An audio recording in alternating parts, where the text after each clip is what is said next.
స్టూడియోలో మీ పర్సనల్ మరియు business promotions కోసం సంప్రదించండి 9662216699. Right. Andhra Pradesh assembly deputy speaker గా రఘురామకృష్ణరాజు గారు త్రిబుల్ మనందరికీ తెలుసుగా. ఆయన వైసీపీలో ఉండే అధికార పక్షంలో ఉండే ప్రతిపక్షం పాత్ర పోషించినటువంటి వ్యక్తి.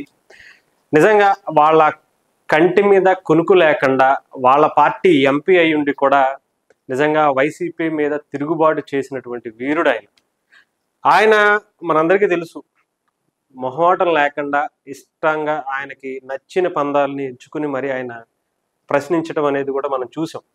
అయితే ఇప్పుడు ఆయనకి ఆంధ్రప్రదేశ్ డిప్యూటీ స్పీకర్గా అయితే ఆయన్ని ఎన్నుకోవడానికి నామినేటెడ్ చేశారు. సో దీనికి సంబంధించి ఆయన చేసినటువంటి ట్వీట్, జగన్మోహన్ రెడ్డి గారు ఇప్పటికే అసెంబ్లీకి రాను అంటున్నారు.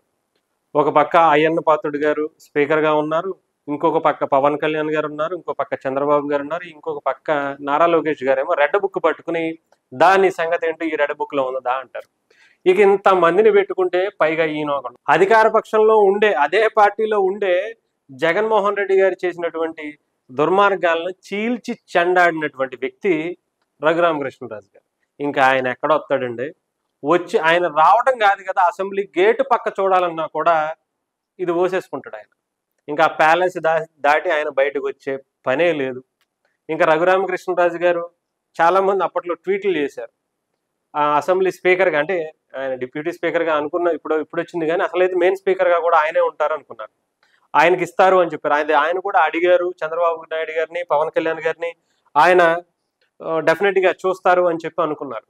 ఎందుకంటే ఆయనకు కోరిక, అంటే ముఖ్యంగా ఆయన అభిమానుల కోరిక అనాలి. జగన్మోహన్ రెడ్డి గారు అసెంబ్లీలో మూల కూర్చుంటారు కాబట్టి అయ్యా అధ్యక్ష అని చెప్పి ఆయన అనాలి, ఆయన కూర్చోరా కొట్టడా అని చెప్పి ఆయన అనాలి అని చెప్పి చాలా మంది కోరుకున్నటువంటి పరిస్థితి. సో అది కుదరకపోయినా కానీ ఇప్పుడైతే డిప్యూటీ స్పీకర్గా ఆయనకి అవకాశం వచ్చింది.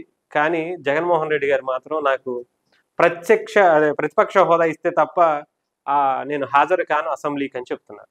ఇంక ఇలాంటి వాళ్ళు పెట్టుకుంటే ఆయన ఏమవుతారు? పైగా ఈయనకుండే అంత రెబల్గా ఇప్పుడు అక్కడ ఉంటే కుదరదు. ఆయన ఏదన్నా సరే కూర్చోవా జగన్మోహన్ రెడ్డి కూర్చో అంటా ఉండాలి. ఆయన రాడనుకోండి, వచ్చే సంగతి చెప్తున్నారు. ఇకపోతే ఇంతమంది ఇంత దారుణంగా జగన్మోహన్ రెడ్డి గారిని టార్గెట్ చేసి మాట్లాడేటువంటి వ్యక్తులు ఉండగా జగన్మోహన్ రెడ్డి గారికి అసెంబ్లీకి రా అంటే ఆయన ఎందుకు వస్తాడు? ఇప్పటికే ఉన్న ఆ చుట్టూ ఉన్నటువంటి జాగిలాలన్నింటినీ కూడా తీసుకెళ్లి లోపల వేసి చక్కగా మేపుతున్నటువంటి పరిస్థితి.